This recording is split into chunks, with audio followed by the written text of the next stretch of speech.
अस्सलाम वालेकुम students. Nutrition and digestive system of amphibians पे आपको लेक्चर देने लगी हूँ जो कि मिसिंग था जी। एडल्ट एम्फीबियंस कार्निवोरस हैं और बहुत तरह के छोटे छोटे इनवर्टिब्रेट ऑर्गेनिजम्स को खाना पसंद करते हैं। The diets of some anurans, however, are more diverse. For example, a bullfrog will prey on small mammals, birds and other anurans. जो बुल फ्रॉग है ये ख़ासा बड़ा जो है वो फ्रॉग की किस्मों में से एक किस्म है और ऑर्डर इसका एन्यूरा है।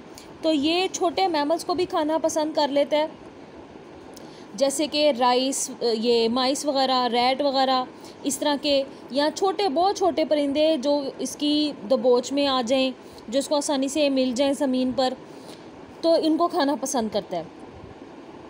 और अपने जैसे छोटे छोटे मज़ीद ए न्यूरॉन्स को भी अगर इन्हें और कुछ फूड ना मिल रहा तो अपने जैसे ए न्यूरॉन्स को ही खाना पसंद करते हैं। ए न्यूरॉन्स का मतलब है वो सारे के सारे एम्फीबियंस जिनका ताल्लुक ऑर्डर एन्यूरा से है। The main factor that determine what amphibians will eat are prey size and availability, यानी इनका अपना क्या साइज़ है और इनको खाने के लिए अवेलेबल क्या है, और जो इनका शिकार है उसका क्या साइज़ है। ये मेन बातें हैं, तीन यहाँ पर दो लिखी हुई हैं, लेकिन बेसिकली तीन ये बातें होती हैं जो कि शामिल होती हैं कि एक ऑर्गेनिज़म क्या ईट अप करेगा। इनके जो लार्वी होते हैं वो पानी में जो है वो स्विम करते हैं।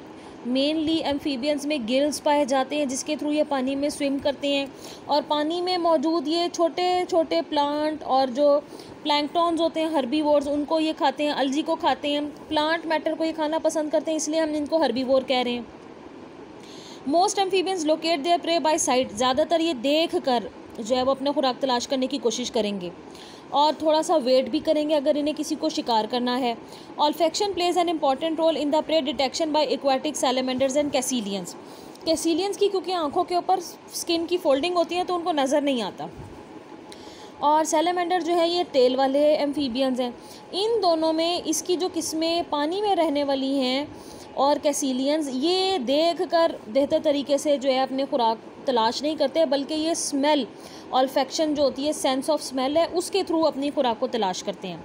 Most salamanders are relatively unspecialised in their feeding methods using only their jaws to capture prey, यानी इनमें कोई ख़ास बात नहीं है अपने खुराक को पकड़ने के लिए, अपने जबड़ों के थ्रू अपने जो प्रे है, शिकार है, उसको दबोच लेंगे।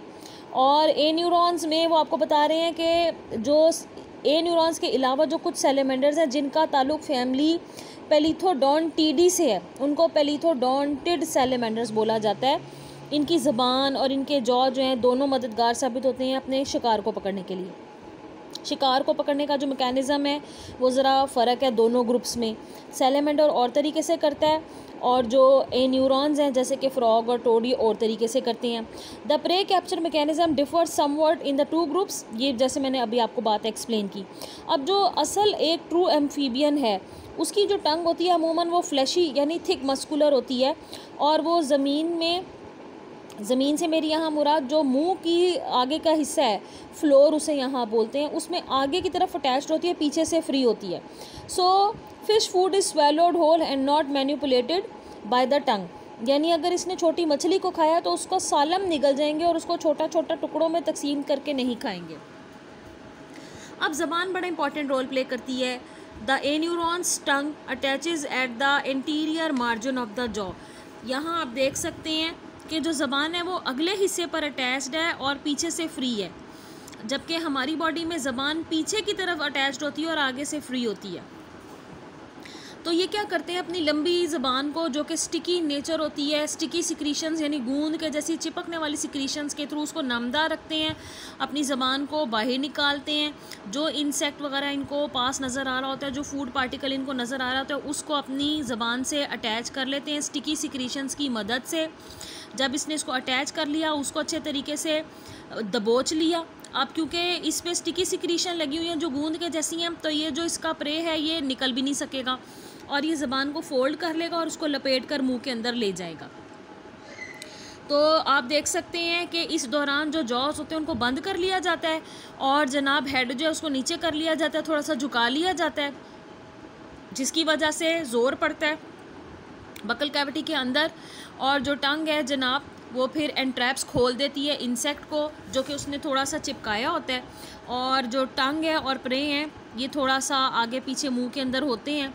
क्योंकि अब मुंह भी बंद हो गया तो जो इंसेक्ट है अगर मज़ाहमत भी करेगा तो वो इसके मुंह से बाहर नहीं जाएगा। इस सारी बातों को होने के लिए 0.05 से 0.15 सेकंड का वक्त लगता है। और जो ए न्यूरॉन्स हैं वो अच्छे तरीके से होल्ड कर लेते हैं प्रे को। जब ये अपना जबड़ा बंद कर लेते हैं तो दांत आ जाते हैं, और जो रूफ ऑफ माउथ है यानी जो माउथ का फर्श वाला हिस्सा है उस पर ज़बान भी मौजूद है, स्टिकी सा मुंह की सिक्रीशंस भी मौजूद हैं। ये ज़बान जो है इसको आगे की तरफ ओइसोफेगस की तरफ धकेलती है, और जबड़े बंद होने की वजह से, दांत बंद होने की वजह से जो ऑर्गेनिज़म है जो उसका शिकार है वो बाहर भी नहीं जा सकता। जब ये अपनी खुराक को निगल रहा होता है तो इसकी आंखें नीचे की तरफ बैठ जाती हैं, यानी नीचे की तरफ थोड़ा सा आपको लगेंगी कि बैठ गई हैं निगलने के वक्त, और फिर इसकी खुराक ओइसोफेगस की तरफ चली जाएगी। अब वो सैलेमेंडर्स जिनका ताल्लुक प्लीथोडोंटिडी फैमिली से है उनको प्लीथोडोंटिड सैलेमेंडर्स कहते हैं।